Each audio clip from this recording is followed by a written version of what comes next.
and there was this keynote speaker, and I was so impressed with how, his name is Scott Spassky, and I was so impressed with how out of the box he was.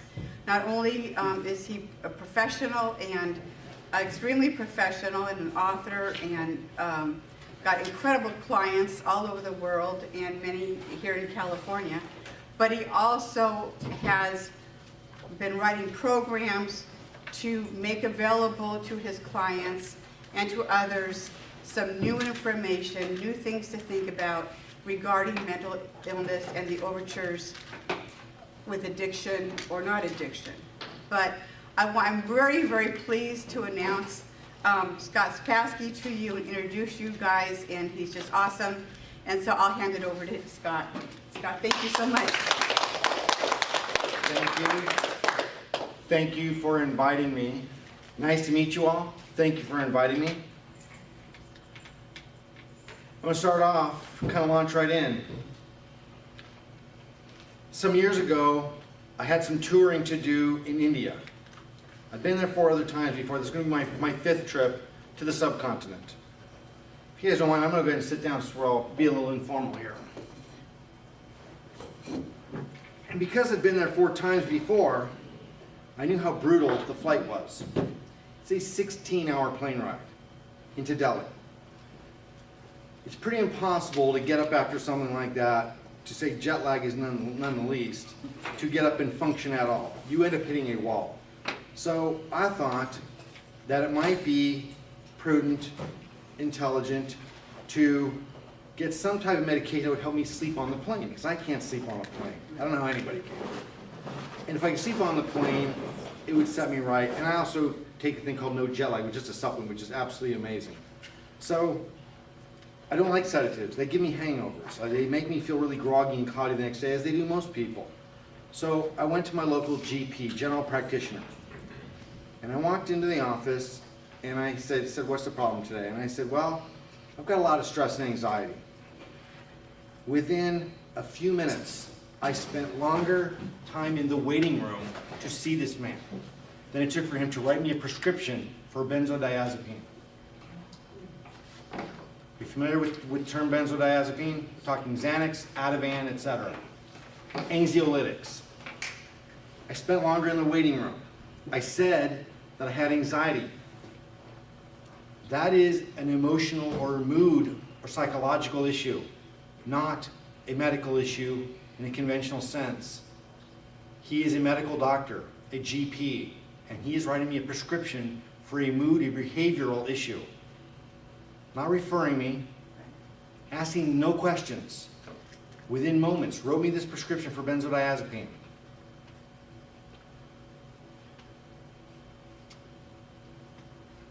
Benzodiazepines, Xanax, and Ativan are illegal in many of the Western nations. Switzerland is one of the first ones that recognized the truth of what these things were doing.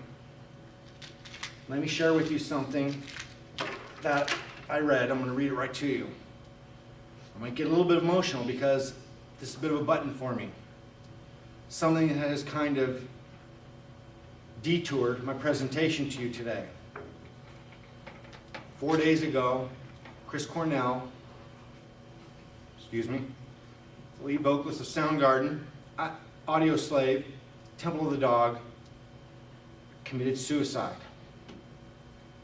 Within a couple of days, we now know that this is a result of his Ativan use, not abuse. Here's a professional, successful man, deeply creative.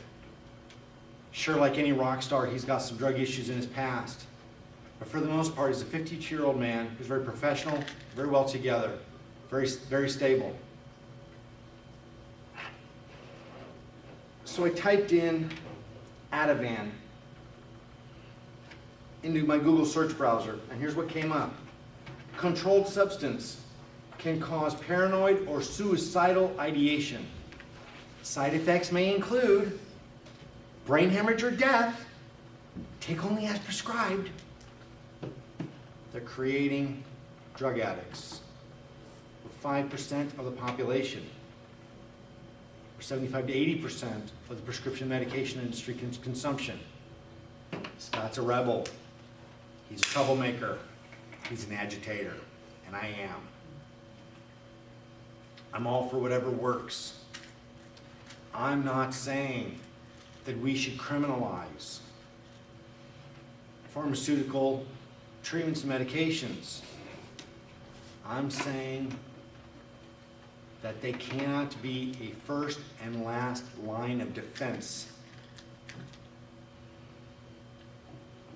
We, you, me, all of us in this room and everyone outside this room, brainwashing is not what we think about when we hear about it. It's subtle and it's slow. It becomes the new normal. Side effects may include. I think, looking around the room, most of us are of an age where we remember when we first heard the side effect things on the commercial, we were like, what? Did they just say that? Look at how common it is now. I know. Commercial after commercial, and they don't even try to, because they've desensitized us to it, to the point where we just expect it. We don't even pay attention. I'm sorry, my toast just popped up. Whatever. Side effects may include heart stoppage or brain hemorrhage. Look, it is funny, and I'm chuckling too, but it literally says, and we all know this, side effects may include death. The side effects, the paradoxical symptoms that we get from these medications are most of the time worse than the thing we got them to treat. I work with a wide spectrum of disordered personalities. Severe stuff. It's pretty intense. I want these people to benefit from some of the medications that are available. But it can't be the first and last line of defense. It has to be a component of treatment, not the treatment. How about we pass some legislation or some ideas that you are required. You need an antidepressant? Okay. Go see your PhD or your doctor, somebody qualified to do that. But before you even go to the pharmacy and pass on and call in the prescription, you've got to make and attend an appointment for behavioral health. Go see a therapist too, a coach, a mentor, somebody who can train you to meditate, to work through your issues, to use deductive reasoning. There should be potent, powerful pain medications for somebody in my condition. But when I got out of the hospital, I had access to fentanyl. That's what you get with, and my injuries were as severe as gunshot wounds. I'm not saying they were giving me something too strong. I'm not saying it was misappropriated. What I'm saying is that in order for me to continue with these prescriptions or get a second one filled, then I should provide evidence, proof, verification that I didn't just call someone to help me with a cognitive strategy, counseling, or working through things. It should be required.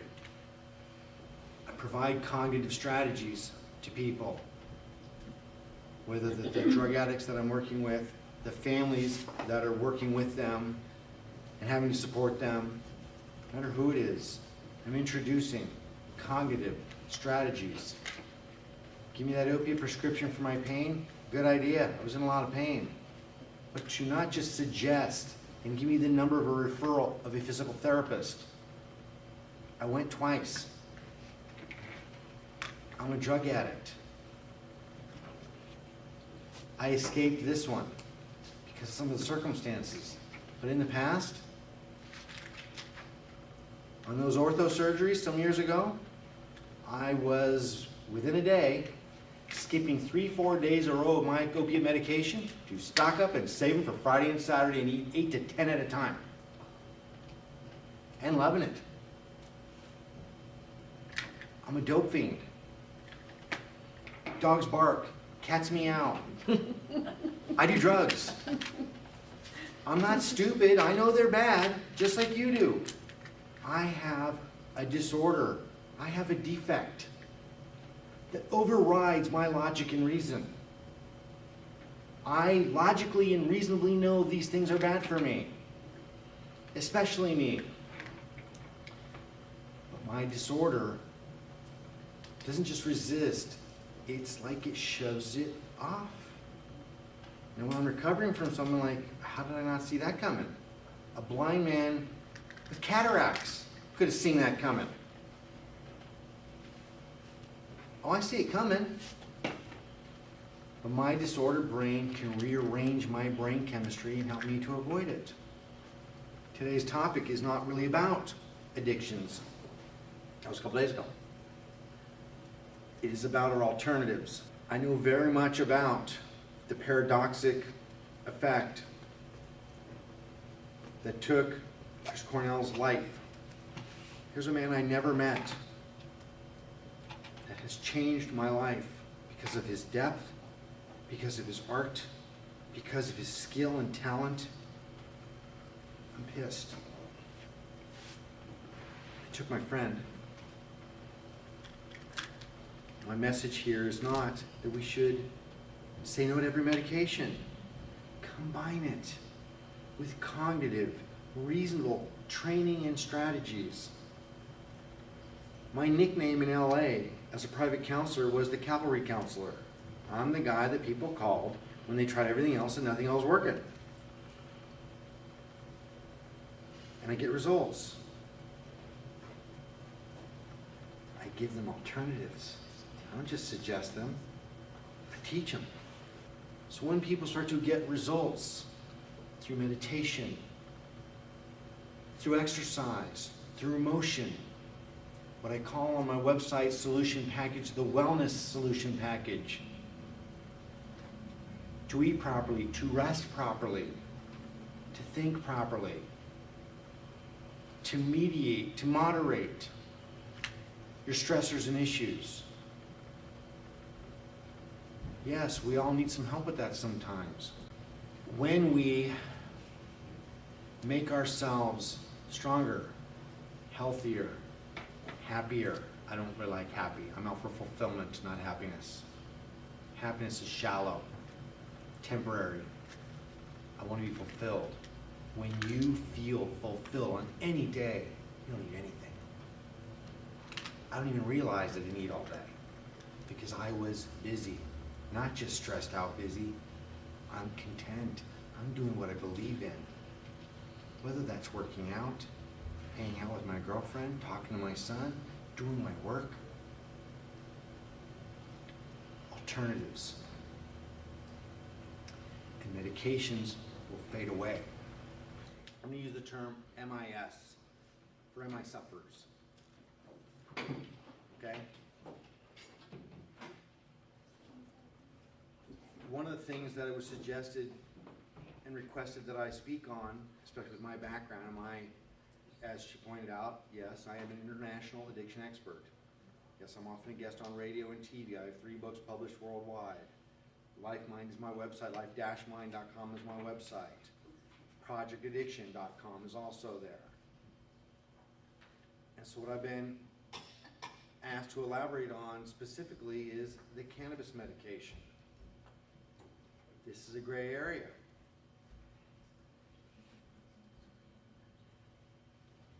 MI sufferers.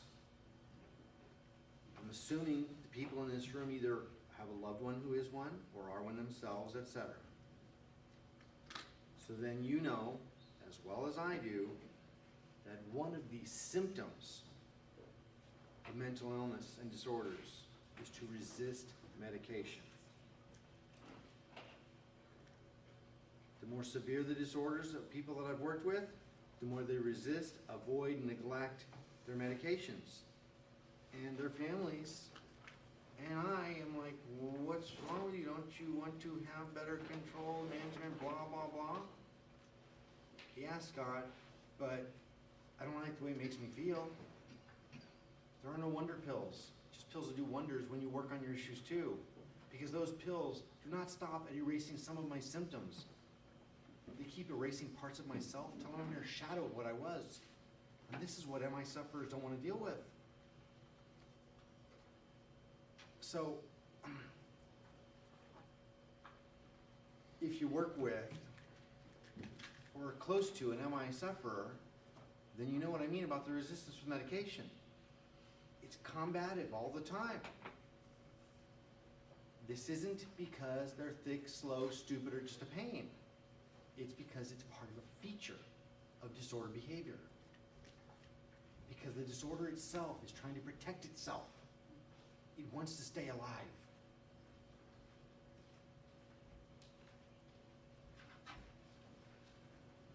So, I use cannabis as leverage.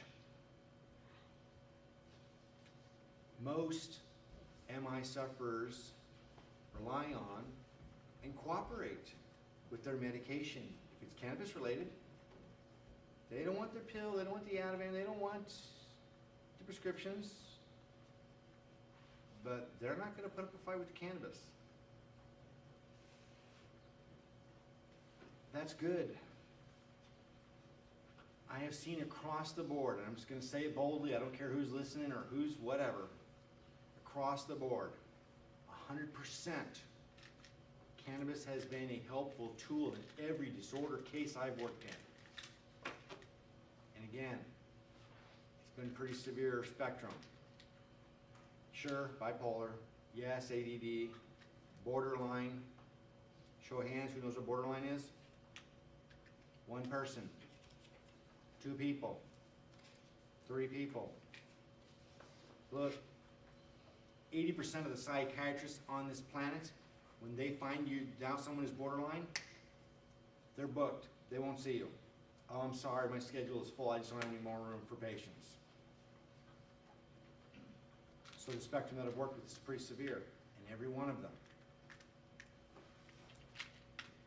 that argued and fought for their access to cannabis. So it's 98% of the ones that I've worked with benefit from it. It made them more compliant, more cooperative, better focused. The issue in my years of counseling practice has not been whether I should encourage or endorse the use of this as medicine. It's really, the only conflict is how to do it smartly. Because another symptom of disorder issues is